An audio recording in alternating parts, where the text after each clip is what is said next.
ফরিদপুরে বিশ্ব মেট্রোলজি দিবস উপলক্ষে আলোচনা সভা। সর্বকালেই পরিমাপ সকলের জন্য এই প্রতিপাদ্যকে সামনে রেখে ফরিদপুরে বিশ্ব মেট্রোলজি দিবস উপলক্ষে আলোচনা সভা অনুষ্ঠিত হয়েছে। ফরিদপুর জেলা প্রতিনিধি নিরঞ্জন মিত্র নিরু আইটিভি বাংলাকে জানিয়েছেন, ফরিদপুর জেলা প্রশাসন ও বিএসটিআই এর আয়োজনে মঙ্গলবার বেলা 11:30টার দিকে জেলা প্রশাসকের সম্মেলন কক্ষে এ সভা অনুষ্ঠিত হয়।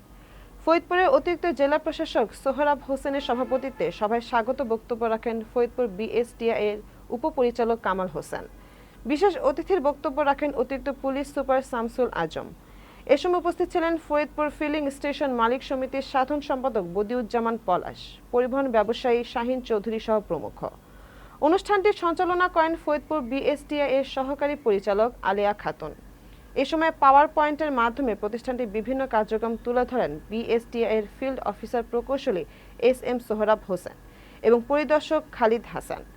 সভায় বক্তারা পরিমাপ ও মান নিয়ন্ত্রণ সম্পর্কে জনসচেতনতা সৃষ্টিতে কার্যকর ভূমিকা রাখবে এবং মান সংস্থার সঙ্গে নিবিড় সম্পর্ক গড়ে তুলতে সহায়ক হবে। বক্তারা জানান, সাধারণ মানুষ যাতে মানসম্মত পণ্য পেতে পারে সেই ব্যাপারে বিএসটিআই এর গুরুত্বপূর্ণ ভূমিকা নিতে হবে বলে আশাবাদ ব্যক্ত করেন।